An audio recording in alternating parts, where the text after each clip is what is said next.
जब भी आप किसी पर्टिकुलर सेक्टर की एयर टिकट को ढूंढ रहे होते हैं, उसका प्राइस देख रहे होते हैं कि बेस्ट प्राइस क्या मिलता है, तो आपने देखा होगा कभी-कभी उसका प्राइस जैकअप हो जाता है। इसके पीछे का कारण क्या है? तो इसमें ये कहते हैं कि क्लियर कट रिसर्च अभी तक कुछ निकल के नहीं आया है कि क्या हो सकता है। लेकिन आप जब इतनी सारा इंटरनेट यूज़ करते हैं, इतनी सारी चीज़ें सर्फ करते हैं, तो कुछ ना कुछ आइडिया तो आपको लग ही गया होगा कि क्या-क्या रीज़न हो सकते हैं। सबसे पहला रीज़न देखिए, आप किसी पर्टिकुलर सेक्टर की टिकट्स सर्च कर रहे हैं, जैसे दिल्ली टू बॉम्बे सर्च कर रहे हैं। थोड़ी देर के बाद आप किसी भी वेबसाइट में जाइए, आपको दिल्ली टू बॉम्बे की एयरफेयर की टिकट्स आपके आगे पीछे नजर आने लगेगी, जहां पर भी एड्स की स्पेस होती है। तो उसका मतलब है कि ये सब इन्फॉर्मेशन कहां से आ रहा है? ये सब इन्फॉर्मेशन आ रहा है कुकीज से।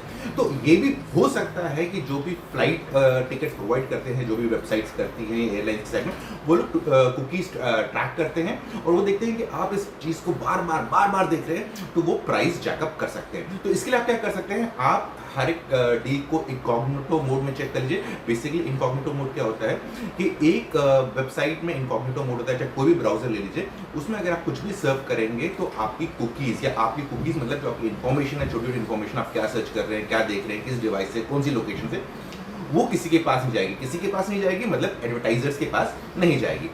दूसरा चीज होता है कि आप जब भी टिकट बुक कर रहे हैं तो मल्टीपल वेबसाइट्स में जाके देखिए, क्योंकि क्या होता है कि एक कोई ऑफर दे रहा है, कोई दूसरा ऑफर नहीं दे रहा है, तो किसी एक पे फिक्स मत रहिए, मल्टीपल टिकट्स प्लेटफॉर्म पे जाके देखिए ताकि आपको बेस्ट प्राइस मिल जाए। और तीसरा, एक हमने ये भी देखा होगा ऑफ लेट, एक चीज़ और चुकी है कि कभी भी आप टिकट बुक करने जाते हैं तो वहाँ पर एक नीचे पॉइंट लिखा होता है कि ये देखो ये बेस्ट प्राइस टाइम पे है, इसको लॉक करने के लिए इतने पैसे दे दो, तो आप आगे कल या परसों जाके टिकट बुक कर लेना।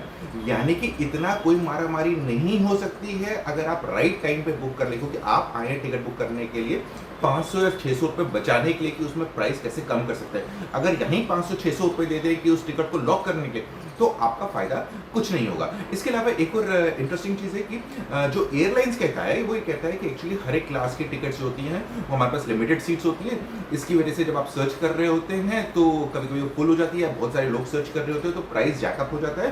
तो इसलिए आपको जब नेक्स्ट क्लास से मूव करते हैं तो उसकी वजह से टिकट का प्राइस बढ़ जाता है।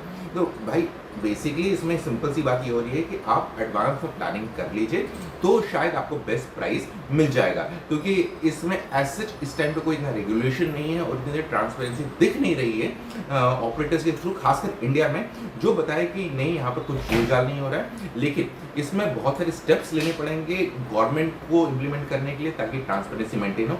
वो जब तक होगा वो तो आने वाली बात है।